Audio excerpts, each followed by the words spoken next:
एक नई वीडियो के साथ आज मैं फिर हाजिर हूं, आपका होस्ट और दोस्त विक्रांत जोशी आपका स्वागत करता हूं मैं आरएम शॉर्ट्स में, जिसमें हम लेके आते हैं दिन भर की स्पेस और डिफेंस न्यूज की खबरें। तो चलिए जान लेते हैं। अपनी सबसे पहली खबर की बात करेंगे तो वो इसरो की तरफ से आ रही है। कुछ दिनों पहले मैंने आपको बताया था कि 11 दिसंबर 2019 को लॉन्च होने वाला है इसरो की PSLV C48, जिसमें की RISAT 2B-R1 लॉन्च किया जाएगा। तो इससे अब और डिटेल निकलकर सामने आई है, वो इस वीडियो में हम लोग थोड़ा जान लेते हैं। इसरो चाहता है कि भारत की कुछ स्पाई सैटेलाइटें हों जो कि 4 या 5 की संख्या में हो सकती हैं। यह उस उड़ान का ही एक एक्सटेंशन है जो कि 22 मई 2019 को हुआ था और इसमें इसी प्रकार का RISAT 2B लॉन्च किया गया था और उसको अंतरिक्ष में बैठाया गया था और इसी के तहत और सैटेलाइटें अब लॉन्च की जाएंगी। इस महीने इस प्रकार की 2 उड़ानें हो सकती हैं। पहली उड़ान जो आप जानते हैं कि 11 दिसंबर 2019 को होने वाली है।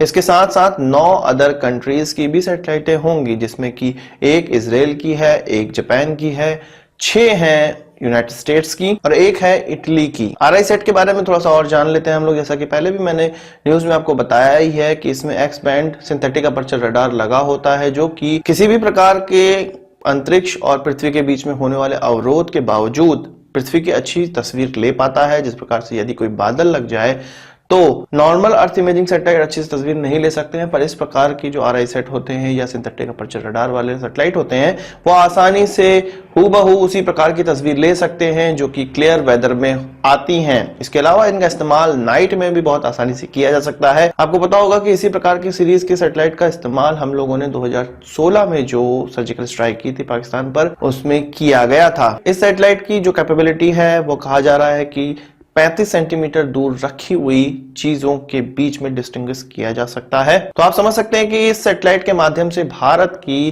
कैपेबिलिटी कितना बढ़ जाएगी यदि हम लोग घुसपैठ रोकने की बात करें। तो वही बात करें हैदराबाद में जो टाटा लॉकहीड मार्टिन की फैसिलिटी है उसके बारे में, तो अब इस फैसिलिटी से F-16 विमान के विंग्स निकल सकते हैं और यह अक्टूबर 2020 में होगा। इससे पहले भी हम लोगों ने खबर में यह सुना था कि इस प्रकार के विंग्स इस फैसिलिटी से निकलेंगे, पर उसकी डेट कुछ क्लियर नहीं थी। पर अब इस फैसिलिटी ने यह घोषणा कर दी है कि इन्होंने प्रोटोटाइप पे काम करना स्टार्ट कर दिया है। 3D मॉडल इसका बन चुका है, प्रोटोटाइप टेस्टिंग के लिए अब जाएगा और जब वो पास हो जाएगा तो इस प्रकार की मैन्युफैक्चरिंग स्टार्ट कर दी जाएगी इस फैसिलिटी से। इस फैसिलिटी में 1 महीने के भीतर कुछ 3 से 4 इस प्रकार के विंग्स बनाए जा सकते हैं जो कि F-16 में लगते हैं। अगली खबर में हम लोग बात करेंगे भारत और बांग्लादेश के बीच के रिश्तों की। 11 अप्रैल 2019 को भारत और बांग्लादेश के बीच में एक एग्रीमेंट साइन हुआ था, जिसमें कि भारत ने बांग्लादेश को 500 मिलियन लाइन ऑफ क्रेडिट देने का वादा किया था। तो एक्सिम बैंक अब बांग्लादेश को इस प्रकार की जो धनराशि है वो दे रहा है। यह एक प्रकार का सॉफ्ट लोन होता है जो कि भारत की एक्सिम बैंक यानी कि export import bank of India के द्वारा बांग्लादेश की आर्म फोर्स डिवीजन के साथ साइन किया गया एग्रीमेंट था, जो कि कुछ $500 मिलियन धनराशि का था। इस प्रकार की धनराशि बांग्लादेश अपने जितने भी डिफेंस प्रोक्योरमेंट है उसमें खर्च कर सकता है, पर इस प्रोक्योरमेंट में जो 75% सामान होगा वो भारत के ही किसी सेलर से बांग्लादेश को खरीदना पड़ेगा। इसके अलावा जो 25% धनराशि बच जाती है वो भारत का सेलर किसी अन्य कंट्री से सामान मंगवा के बांग्लादेश को दे सकता है। उसमें बांग्लादेश भी ऐसा देश हो सकता है जिससे भारत खरीदेगा और फिर भारत बांग्लादेश को देगा। कुल मिलाकर आप यह समझ सकते हैं कि बांग्लादेश को जो धनराशि दी गई है उसमें से 75% उसको भारत से ही माल खरीदने में इस्तेमाल करना पड़ेगा और 25% वो या तो भारत से या किसी और देश पे खर्च करना पड़ेगा।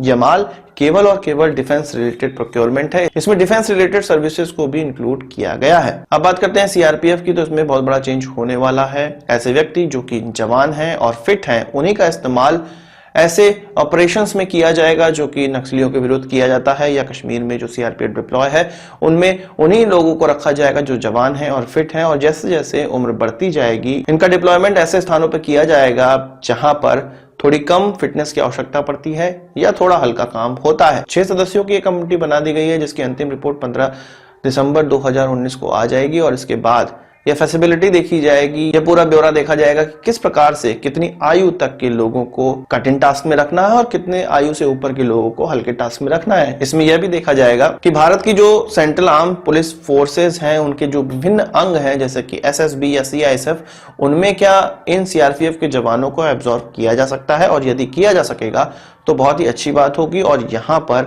उनको एक सरल टास्क मिल पाएगा। इसके अलावा हमने देखा है कि वीवीआईपीज के सिक्योरिटी के लिए भी अब सीआरपीएफ का इस्तेमाल किया जाएगा। तो ये सारी फैसिलिटी देखी जाएगी और इस पूरी की पूरी एक रिपोर्ट तैयार होगी, एक पूरा का पूरा मसौदा बनाया जाएगा ताकि इस चीज को आसानी से लागू किया जा सके, जो कि बहुत ही अच्छी बात है सीआरपीएफ के लिए। आज के इस वीडियो के लिए बस इतना ही। आशा करता हूँ वीडियो पसंद आया होगा। आपको एक बात हम सब जरूर देंगे इस वीडियो से, मत कोई सवाल सुझाव कमेंट बॉक्स में जरूर लाइएगा और यदि आपने हमारे चैनल को सब्सक्राइब नहीं किया उसे भी कर लीजिए, क्योंकि हम इस प्रकार की वीडियो लाते रहते हैं। नमस्कार, थैंक यू, जय हिंद।